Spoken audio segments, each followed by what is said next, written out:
Hello everyone केमती अच्छा समस्ते समस्त को जय Jagannath and welcome to Ayush Bhai classes. तो आम आज 10th क्लास इंग्लिश आज आरंभ करवा। First chapter all things bright and beautiful jar जो पोएम पोएट होती सीएफ अलेक्जेंडर। आम आज आरंभ करवा। बहुत सुंदर भाव आज आम पढ़ा। मुझे भावुँ एमती पढ़ेले इंग्लिश खास कर मैथ नुह मैथटा आम बोर्ड रे पढ़ा एमती पढ़ेले इंग्लिशटा सुविधा हे। ठीक अच्छे कि अधिका मैंने ब्लैकबोर्ड में सबकि लिखिपारे डिटेल रे से आम जो एमती पढ़ेबा ताले सब बहीटा मो पाखे रहा तुम पाखे भी रहा दुई जन सुविधा हे। ठीक अच्छे तो डेरी न करी स्टार्ट करवा।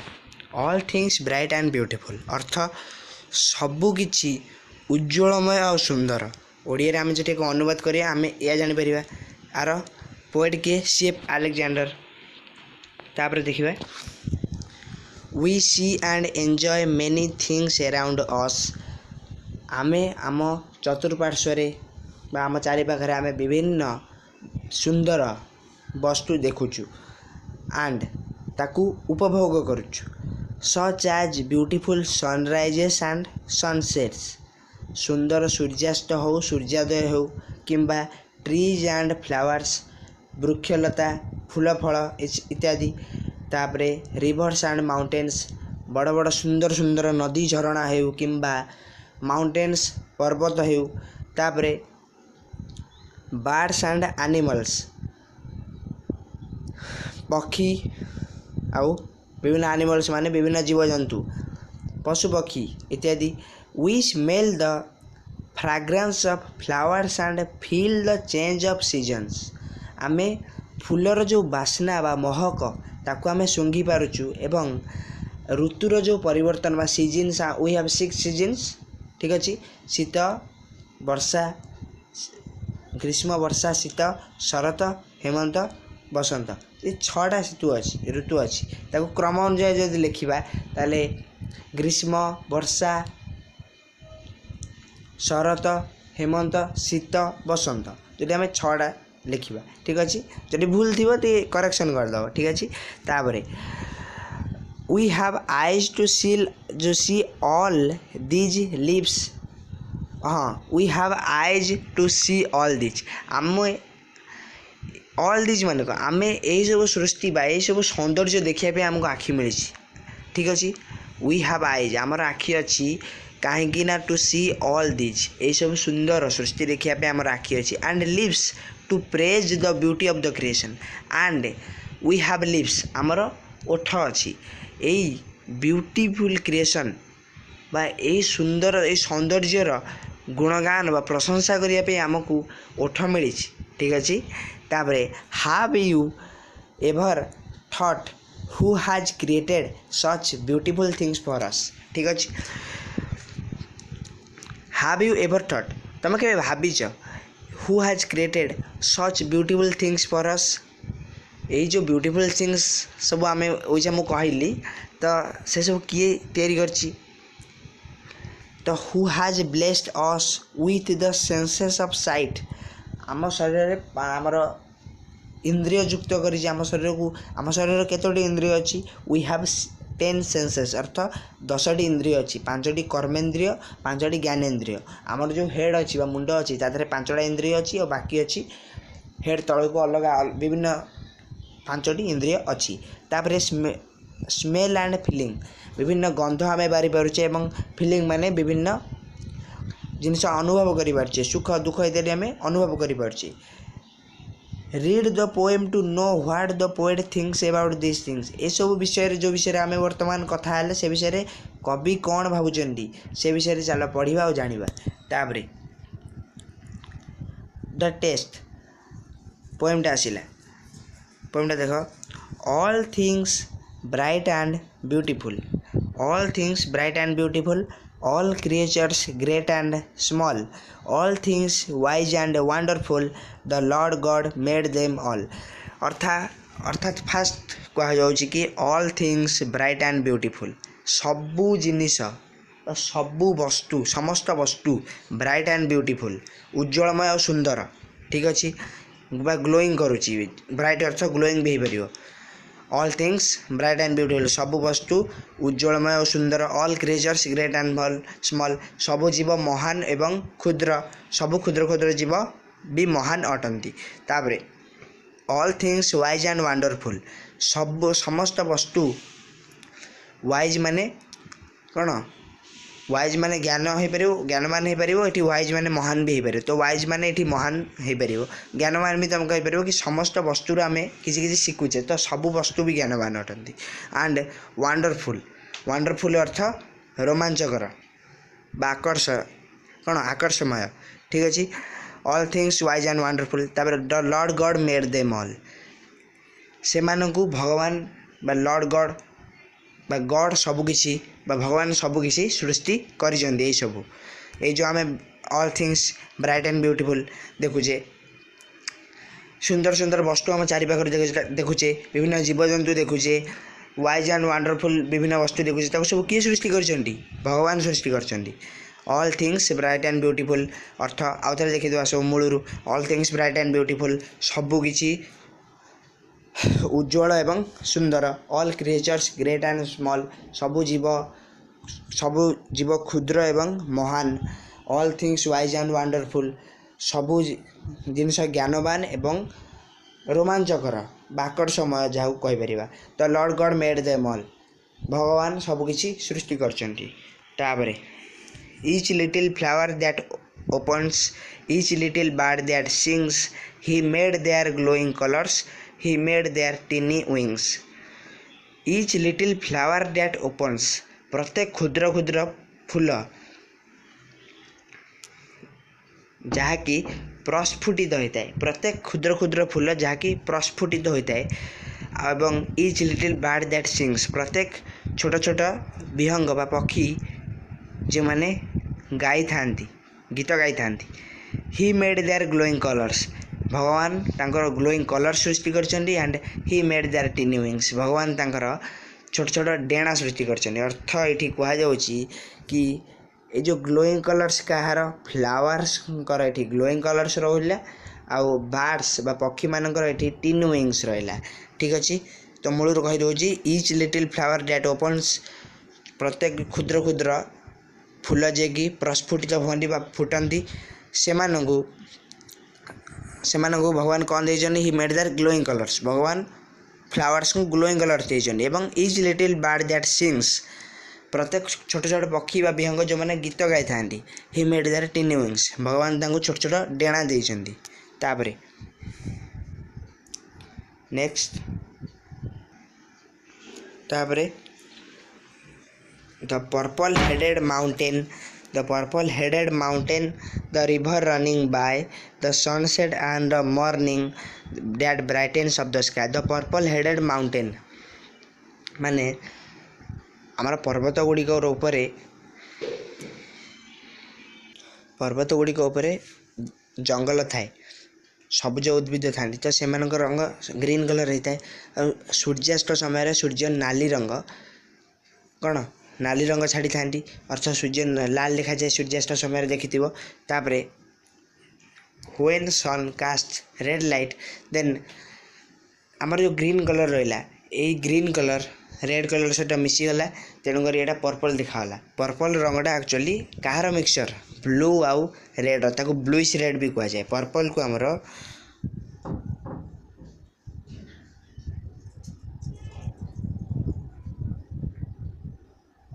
ब्लूइश रेड भी कहुए पर्पल को. ठीक अच्छे, तापरे द रिवर रनिंग बाय, सबकि छोट छोट नदी झरणा आदि कौटू आसछन्ती ना आमर माउंटेन बा पर्वत रू आसछन्ती. तो रिवर रनिंग बाय एटा भी.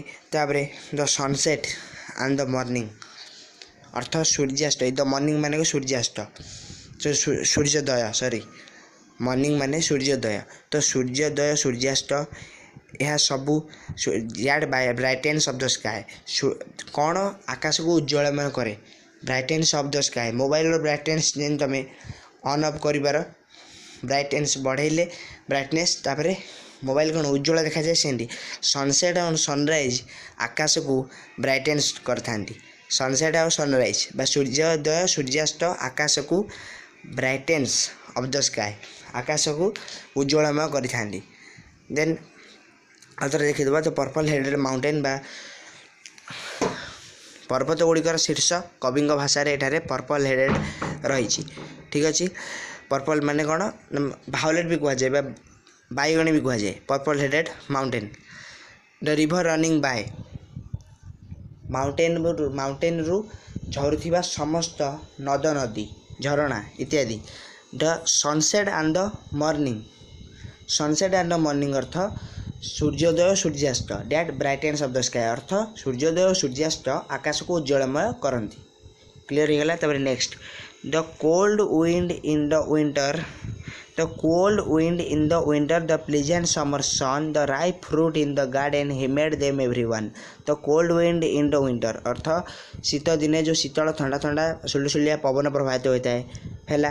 ତାପରେ ଦ ପ୍ଲିଜାଣ୍ଟ ସମର ସନ୍ ମାନେ ଗ୍ରୀଷ୍ମ କାଳରେ ଯେଉଁ ସୂର୍ଯ୍ୟ ଦେଖା ଦେଇଥାନ୍ତି, ଗ୍ରୀଷ୍ମ କାଳରେ ସୂର୍ଯ୍ୟ ପ୍ଲିଜାଣ୍ଟ ହେଇଥାନ୍ତି। ସତରେ ପ୍ଲିଜାଣ୍ଟ ହେଇଥାନ୍ତି ନା, ପ୍ଲିଜାଣ୍ଟ ହେଇନଥାନ୍ତି, କିନ୍ତୁ ତଥାପି କବି କାହିଁ ପ୍ଲିଜାଣ୍ଟ କହୁଛନ୍ତି? ସେ କ'ଣ ପାଗଳ? ନା, କବି ଆୟାରଲ୍ୟାଣ୍ଡର ଜଣେ ଲୋକ, କବି C.F. ଆଲେକ୍ଜାଣ୍ଡର। ତାଙ୍କ ଘର ହେଉଛି ଆୟାରଲ୍ୟାଣ୍ଡର ଡବ୍ଲିନ୍ ସହର। ଆଲେକ୍ଜାଣ୍ଡରଙ୍କ ଘର, C.F. ଆଲେକ୍ଜାଣ୍ଡରଙ୍କ ଘର ହେଉଛି ଆୟାରଲ୍ୟାଣ୍ଡ। ସେ ଯେଉଁଠି ରହନ୍ତି ସେଇଟା ଗୋଟେ ଶୀତ ପ୍ରଧାନ ଦେଶ, ଅର୍ଥାତ୍ ତାଙ୍କ ଦେଶରେ ବା ତାଙ୍କ ଅଞ୍ଚଳରେ ସବୁବେଳେ ଶୀତ ଋତୁ ଚାଲିଥାଏ। ସେଥିପାଇଁ କ'ଣ ହୁଏ ନା, ଯେତେବେଳେ ସମର ସନ୍ ଆସେ ବା ଗ୍ରୀଷ୍ମକାଳ ଆସେ, ଗ୍ରୀଷ୍ମକାଳୀୟ ସୂର୍ଯ୍ୟ ଆସେ, ସେଥିପାଇଁ ସେତେବେଳେ ତାଙ୍କୁ ଭଲ ଲାଗିଥାଏ, ଆନନ୍ଦ ଲାଗିଥାଏ, ସେ ଏନ୍ଜୟ କରନ୍ତି ସେଇ ଟାଇମ୍କୁ। ସେଥିପାଇଁ ସେ ଲେଖିଛନ୍ତି ଦ ପ୍ଲିଜାଣ୍ଟ ସମର ସନ୍। ବୁଝିହେଲା? ଆକୁ ବି ନେଇ ଗୋଟେ କୋଶ୍ଚିନ୍ ହେଇପାରିବ, କୋଶ୍ଚିନ୍ ପଛରେ ଡିସ୍କସନ୍ କରିବା। ତାପରେ ଦ ripe fruit in the garden, ବଗିଚାରେ ଦେଖାଯାଉଥିବା ପାଚିଲା ସୁନ୍ଦର ସୁନ୍ଦର ରସାଳ ଫଳ ଗୁଡ଼ିକ। ତାପରେ ହି ମେଡ୍ ଦେମ୍ ଏଭ୍ରିୱାନ୍, ସେ ସବୁକିଛି ତିଆରି କରିଛନ୍ତି। The cold wind in the winter, ଶୀତ ଋତୁରେ ପ୍ରବାହିତ ହେଉଥିବା ଶୀତଳ ପବନ। ଆଉ ଥରେ ଡିସ୍କସନ୍ କରାହେଉଛି the cold wind in the winter, ଶୀତ ଋତୁରେ ପ୍ରବାହିତ ହେଉଥିବା ଶୀତଳ ପବନ। ଦ ପ୍ଲିଜାଣ୍ଟ ସମର ସନ୍, ଆନନ୍ଦଦାୟକ ଗ୍ରୀଷ୍ମକାଳୀୟ ସୂର୍ଯ୍ୟ। କେଉଁଠି? କୋଲ୍ଡ କଣ୍ଟ୍ରି ଅର୍ଥ କବିଙ୍କର ଶୀତ ପ୍ରଧାନ ଦେଶରେ। ଠିକ୍ ଅଛି, ତାଙ୍କୁ ସେଠାରେ ଆନନ୍ଦ ଲାଗେ। ଦ ripe fruit in the garden, ବଗିଚାରେ ଥିବା ପାଚିଲା ରସାଳ ଫଳ ଗୁଡ଼ିକ। ଏବଂ ହି ମେଡ୍ ଦେମ୍ ଏଭ୍ରିୱାନ୍, ଏ ସବୁ ଜିନିଷ ଭଗବାନ ହିଁ ସୃଷ୍ଟି କରିଛନ୍ତି। ହି ମେଡ୍ ଦେମ୍ ଏଭ୍ରିୱାନ୍, ହି ମାନେ କାହାକୁ କୁହାଯାଇଛି? ଗଡ଼ଙ୍କୁ କୁହାଯାଇଛି ବା ଭଗବାନଙ୍କୁ। ତାପରେ ଦ ଟଲ୍ ଟ୍ରିଜ୍ ଇନ୍ ଦ ଗ୍ରୀନ୍ଉଡ଼୍, ଗ୍ରୀନ୍ଉଡ଼୍ ବା ଜଙ୍ଗଲରେ ଥିବା ଡେଙ୍ଗା ଡେଙ୍ଗା ଆକାଶ ଛୁଆଁ ଗଛ ଗୁଡ଼ିକ। ଦ ମିଡୋଜ୍ ହ୍ୱେୟାର୍ ୱି ପ୍ଲେ, ମିଡୋ ମାନେ ଖେଳ ପଡ଼ିଆ, ଯେଉଁଠି ଆମେ ଖେଳୁ। ଦ ମିଡୋଜ୍ ହ୍ୱେୟାର୍ ୱି ପ୍ଲେ ଅର୍ଥ ସେହି ଖେଳ ପଡ଼ିଆ ଗୁଡ଼ିକ ଯେଉଁଠି ଆମେ ପ୍ରତିଦିନ ଆମେ ଖେଳୁ। ଠିକ୍ ଅଛି। ଦ ରସେସ୍ ବାଇ ଦ ୱାଟର୍, ରସେସ୍ ମାନେ ନଳିତା ବିଡ଼ା, ନଳିତା ବିଡ଼ା ଗୁଡ଼ିକ ୱାଟର୍ ସାଇଡ଼୍ ପ୍ଲାଣ୍ଟ ବା ଦେଖିବେ ଆମର ନଦୀ ପୋଖରୀ ଆଦି ଜଳାଶୟ ଗୁଡ଼ିକ କଡ଼ରେ ବା କୂଳରେ ନଳିତା ଗୁଡ଼ିକ, ତ ସେଇ ରସେସ୍ ବାଇ ଦ ୱାଟର୍ ଯେଉଁଠି ନଦୀ ଧାରା ପ୍ରବାହିତ ହୋଇଥାଏ ସେଇଠି ନଳିତା ଗୁଡ଼ିକ ହୋଇଥାନ୍ତି। ୱି ଗ୍ୟାଦର୍ ଏଭ୍ରି ଡେ, ସେଇଠୁ ଆମେ ନଳିତା ଗୁଡ଼ିକ ଗ୍ୟାଦର୍ କରିଥାଉ ବା ନଳିତା ଗୁଡ଼ିକ କଲେକ୍ସନ୍ କରିଥାଉ ଏବଂ ତାକୁ ୟୁଜ୍ କରି ଆମେ ମ୍ୟାଟ୍, ବାସ୍କେଟ୍ସ ଇତ୍ୟାଦି ତିଆରି କରିଥାଉ ନଳିତାକୁ ୟୁଜ୍ କରି। ତ ଏଠାରେ କବି କହୁଛନ୍ତି କି ଭଗବାନ ଆପଣ ଏ ସବୁକିଛି ସୃଷ୍ଟି କରିଛନ୍ତି, ଏଇ ଯେଉଁ ନଳିତା ଗୁଡ଼ିକ ବି ଆପଣ ସୃଷ୍ଟି କରିଛନ୍ତି। ୱାଟର୍ ସାଇଡ଼୍ ପ୍ଲାଣ୍ଟସ୍ ବା ଆମର ନଦୀ ପୋଖରୀ ଆଦି କଡ଼ରେ ହେଇଥାଏ, ଆମେ ତାକୁ ପ୍ରତିଦିନ କଲେକ୍ସନ୍ କରିଥାଉ, ତାକୁ ୟୁଜ୍ କରି ମ୍ୟାଟ୍, ବାସ୍କେଟ୍ସ ଆଦି ତିଆରି କରିଥାଉ। ତାକୁ ବିକି କେତେ ଲୋକ ନିଜର ଜୀବିକା ନିର୍ବାହ ବି କରନ୍ତି ନା ନାହିଁ, ତ ସେଥିପାଇଁ କୁହାଯାଇଛି। ତାପରେ ଲାଷ୍ଟ ଆଉ ଥରେ ଆକୁ ଡିସ୍କସନ୍ କରିଦେଉଛି। ଦ ଟଲ୍ ଟ୍ରିଜ୍ ଇନ୍ ଦ ଗ୍ରୀନ୍ଉଡ଼୍, ଜଙ୍ଗଲରେ ଦେଖାଯାଉଥିବା ବିଶାଳ ବିଶାଳ ବୃକ୍ଷ। ଦ ମିଡୋଜ୍ ହ୍ୱେୟାର୍ ୱି ପ୍ଲେ, ସେଇ ଖେଳ ପଡ଼ିଆ ଗୁଡ଼ିକ, ଅର୍ଥାତ୍ ମିଡୋ ମାନେ ଖେଳ ପଡ଼ିଆ, ଆଉ ଥରେ କହିଦେଲି ମିଡୋଜ୍ ମାନେ ଖେଳ ପଡ଼ିଆ, ସେହି ଖେଳ ପଡ଼ିଆ ଗୁଡ଼ିକ ଯେଉଁଠି ଆମେ ଖେଳୁ। ଦ ରସେସ୍ ବାଇ ଦ ୱାଟର୍, ନଳିତା ବିଡ଼ା ଗୁଡ଼ିକ ଯାହାକି ଆମେ ୱାଟର୍ ବା ଜଳ କତୁରୁ ଆମେ ବା ଜଳାଶୟ ପାଖରୁ ଆମେ କଲେକ୍ସନ୍ କରିଥାଉ। ୱି ଗ୍ୟାଦର୍ ଏଭ୍ରି ଡେ, କଲେକ୍ସନ୍ କରିଥାଉ ପ୍ରତିଦିନ, ଯାହାକୁ ୟୁଜ୍ କରି ଆମେ ମ୍ୟାଟ୍ସ ମାନେ ମସିଣା, ବାସ୍କେଟ୍ସ ମାନେ ଝୁଡ଼ି ଆଦି ତିଆରି କରିଥାଉ। He gave us eyes to see them and lips that we might tell how great is God Almighty who has made all things well. He gave us eyes to see them. He ମାନେ କୁହାଯାଇଛି ବାर बार କହୁଛି ହି ଅର୍ଥ କାହାକୁ କୁହାଯାଇଛି? ହି ଅର୍ଥ ହେତି ଭଗବାନଙ୍କୁ କୁହାଯାଇଛି। ଭଗବାନ ସବୁର ସୃଷ୍ଟିକର୍ତ୍ତା, ମହାନ ସିଏ ହେଲା। ଏଇ ଷ୍ଟାଞ୍ଜାରେ କୁହାଯାଇଛି କି he gave us eyes to see them. ଭଗବାନ ଆମକୁ ଆଖି ଦେଇଛନ୍ତି କ'ଣ ପାଇଁ? To see them. He gave us eyes. ସେ ଆମକୁ ଆଖି ଦେଇଛନ୍ତି। ସେମାନେ ଭଗବାନଙ୍କୁ ଏଠି କୁହାଯାଇଛି। ତ ଭଗବାନ ଆମକୁ ଆଖି ଦେଇଛନ୍ତି। To see them. To see them ଅର୍ଥ ସେଗୁଡ଼ିକୁ ଦେଖିବା ପାଇଁ। ସେଗୁଡ଼ିକୁ ମାନେ କାହାକୁ? ତାଙ୍କର ସୁନ୍ଦର ସୃଷ୍ଟିକୁ ଦେଖିବା ପାଇଁ। He gave us eyes to see them ଅର୍ଥ ଭଗବାନ ଆମକୁ ଆଖି ଦେଇଛନ୍ତି ତାଙ୍କର ସୁନ୍ଦର କ୍ରିଏସନ୍ ବା ସୁନ୍ଦର ସୃଷ୍ଟିକୁ ଦେଖିବା ପାଇଁ। And lips that we might tell. ଆଉ ଓଠ ଦେଇଛନ୍ତି କି ଆମେ କହିପାରିବା। That we might tell. ଆଉ ଓଠ ଦେଇଛନ୍ତି କ'ଣ? କି ଆମେ କହିପାରିବା ଯେ କ'ଣ କହିପାରିବା? How great is God almighty. How great is God almighty ଅର୍ଥ ଭଗବାନ କେତେ ମହାନ, ଭଗବାନ ସର୍ବଶକ୍ତିମାନ, ଭଗବାନ କେତେ ମହାନ, ଆମେ ଏଇ ଜିନିଷଟି କହିପାରିବା ବୋଲି ଆମକୁ ଲିପ୍ସ ଦେଇଛନ୍ତି। ବୁଝିହେଲା? Who has made all things well. ଯିଏକି ସବୁକିଛି ଆମ ଚାରିପାଖରେ ଯିଏକି ସବୁକିଛି ସୃଷ୍ଟି କରିଛନ୍ତି। ତ ଆଉ ଥରେ କହିଦେଉଛି he gave us eyes to see them ଅର୍ଥ ସେ ଆମକୁ ଆଖି ଦେଇଛନ୍ତି କ'ଣ ପାଇଁ? ଟୁ ସି ଦେମ୍ ଅର୍ଥ ସୁନ୍ଦର, ତାଙ୍କ ସୁନ୍ଦର ସୃଷ୍ଟିକୁ ଦେଖିବା ପାଇଁ। And lips that we might tell. ଆଉ ଲିପ୍ସ ଦେଇଛନ୍ତି ବା ଓଠ ଦେଇଛନ୍ତି ଯେ ଆମେ ଏଇ ଜିନିଷ କହିପାରିବା ଯେ ହାଓ ଗ୍ରେଟ୍ ଇଜ୍ ଗଡ଼୍ ଅଲମାଇଟି। କି ଭଗବାନ କେତେ ମହାନ, ଭଗବାନ ସର୍ବଶକ୍ତିମାନ, ଏଇ ଜିନିଷଟି ଆମେ କହିପାରିବା। ତାପରେ who has made all things well. ଯିଏକି ଆମ ଚତୁଃପାର୍ଶ୍ୱରେ ସବୁ ଜିନିଷ ସୃଷ୍ଟି କରିଛନ୍ତି। ଠିକ୍ ଅଛି, ରାଇଟ୍ ହେଇଗଲା।